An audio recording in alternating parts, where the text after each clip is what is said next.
हम इस समय मौजूद हैं देश के प्रसिद्ध धाम बागेश्वर धाम में और हमारे साथ मौजूद हैं यहाँ के पीठाधीश्वर धीरेन्द्र कृष्ण शास्त्री, जो लगभग एक माह की विदेश यात्रा के बाद लौटे हैं। और आज हम उनसे चर्चा करते हैं कि यात्रा कैसी रही और यात्रा के दौरान क्या क्या चीज़ों पर उनका फोकस है। गुरुदेव, सबसे पहले तो स्वागत है आपका। बहुत बहुत धन्यवाद आपका और आपके सभी दर्शकों का बहुत बहुत धन्यवाद। बहुत अद्भुत और निर्विघ्न यात्रा थी ये। एक सनातन की यात्रा थी, हिंदुत्व परंपरा की यात्रा थी।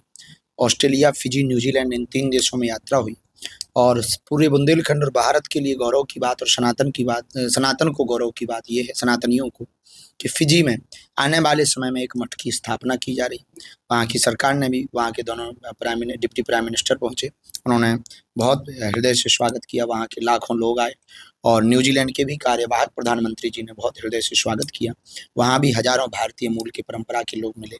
आने वाले दिनों में भारत का परचम संपूर्ण विश्व में फहरा ही रहा, सनातन का परचम भी होगा और पूरे विश्व को थर्ड वर्ल्ड वॉर से बचाने के लिए सनातन ही एकमात्र उपाय है। तो विश्व में शांति कैसे हो, विश्व में एकता कैसे रहे और भारत की परंपराओं को का अनुसरण करके विश्व में परिवार की विचारधारा व संस्कृति की विचारधारा को कैसे बढ़ावा मिले, शांति कैसे मिले, इस पर जोर दिए जाने के लिए हम बार बार विदेशी यात्रा पर हैं। अद्भुत रहा और हमारे लिए तो बहुत अद्भुत क्षण था। समय जरूर ज़्यादा लग गया, लेकिन आने वाले दिनों में यह यात्रा जारी रहेगी ताकि भारत के बच्चे, भारतीय मूल के बच्चे, भारत के लोग, सनातन के लोग वहाँ पर अपनी परंपराओं को जीवंत रख सकें। शास्त्री जी, 1 महीने की यात्रा, फिर 12 दिन देश में और इसके बाद फिर से यात्रा, इन तमाम चीज़ों में अगर चर्चा का ये जो कारण है, वो चर्चा इसलिए भी हो रही है क्योंकि कहते हैं कि आम तौर पे जो शास्त्री जी महाराज हैं, कथावाचक हैं, वो देश में या अपने क्षेत्र में ज़्यादातर करते हैं, लेकिन आप इस पीढ़ी या इस समय में एकमात्र ऐसे कथावाचक हैं, शास्त्री जी हैं, लोगों के महाराज हैं, जो विदेशों में लगातार जा रहे हैं और अब आप 12 तारीख के बाद फिर से विदेश यात्रा पर होंगे। ये भगवान की दया है और हमारा उद्देश्य, सबसे महत्वपूर्ण एक ही उद्देश्य है कि हम अपने भारत की महत्वता के बारे में विदेशों में रहने वाले भारतीयों को कैसे समझा सकें। उनके बच्चों में संस्कार घट रहे हैं, हिंदू घट रहा है, भारतीयता घट रही है, तिरंगे के प्रति प्रेम घट रहा है, बहुत लोगों में है पर घट रहा है। उन्होंने पाश्चात्य संस्कृति का बहुत अनुसरण कर लिया, जो निश्चित रूप से एक बहुत दुखद बात है। इसलिए बार बार विदेश जाना भी अनिवार्य है ताकि जहाँ जहाँ हिंदू रहते हैं वो सुरक्षित हो सकें, हिंदू जग सकें, उनकी संस्कृति सुरक्षित हो सके और हिंदुत्व की चर्चा पूरे विश्व में पहुंच सके। हमने एक विचार किया, सेव चिल्ड्रंस, सेफ सनातन। बच्चों की विचार संस्कार बचेंगे तो सनातन बचेगा। इसलिए विदेश यात्रा बहुत आवश्यक है, दोनों ही जरूरी है, पर अगस्त के बाद हम भारत में ही रहेंगे। शास्त्री जी, इसके अलावा एक और सवाल, आप जब विदेश यात्रा पे थे तो देश में एक बड़ा मुद्दा बना, एक चर्चा हुई इटावा घटना में, आपको इसके बारे में जानकारी है? हाँ है, हमको मीडिया के माध्यम से हमने देखा और वो कार्य तो निंदनीय हुआ, लेकिन राजनीतिक रोटियां सेकना उससे ज़्यादा निंदनीय है। और सबसे बड़ी बात यह है कि भारत इसीलिए भारत जैसा रह रहा है। भारत को कुछ लोग पाकिस्तान बनाने की स्थिति में, जातिवाद के नाम पर, क्षेत्रवाद के नाम पर, भाषावाद के नाम पर, कास्टिज्म से ऊपर उठ करके राष्ट्रिज्म जब तक नहीं अंदर में जगेगी तब तक इस देश का भला हो पाना बहुत कठिन है। तो जो इस देश में सबसे बड़ा कैंसर का रोग है वो है जातिवाद, क्षेत्रवाद, भाषावाद। इससे ऊपर उठ करके राष्ट्रवाद पर यदि ये लोग चलें तो हमें लगता है कि राष्ट्र भी बचेगा, भारत उन्नति भी करेगा, भारत प्रगति भी करेगा और भारत समृद्ध देशों में खड़ा हो पाएगा और आंख से आंख भारत का व्यक्ति मिला पाएगा, तभी मिला पाएगा जब भारतीयता अंदर कूट कूट के भरेगी। और ये जो जातिवाद पर रोटियां सेकी जा रही, जातिवाद पर जो उपद्रव किए जा रहे हैं, निश्चित रूप से ये घोर निंदनीय है। और हम तो ऐसा ही कहेंगे कि भारत के प्रति प्रेम रखने वाले लोगों को ऐसे लोगों का बहिष्कार करना चाहिए।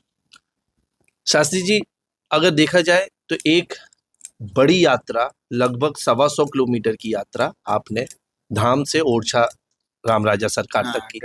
अब दूसरी यात्रा आपकी दिल्ली से मथुरा होने जा रही है। एक और यात्रा के दौरान आप हिंदू साथ हों, हिंदू जुड़े, हिंदू एक हों की बात करते हैं और एक तरफ इस तरीके की घटनाएं सामने निकल कर आती हैं। इन जब घटनाएं आती हैं तो आप जिन दिशा और जिस रास्ते पे हैं उस पे क्या फर्क पड़ता है? बहुत पड़ता, काम बढ़ जाता है। अब इटावा की घटना से हमारा और कार्य बढ़ गया।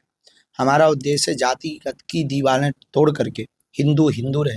हिंदुस्तान तभी हिंदुस्तान रहेगा जब हिंदू रहेगा, हिंदू तभी हिंदू रहेगा जब वो जातियों से ऊपर उठेगा।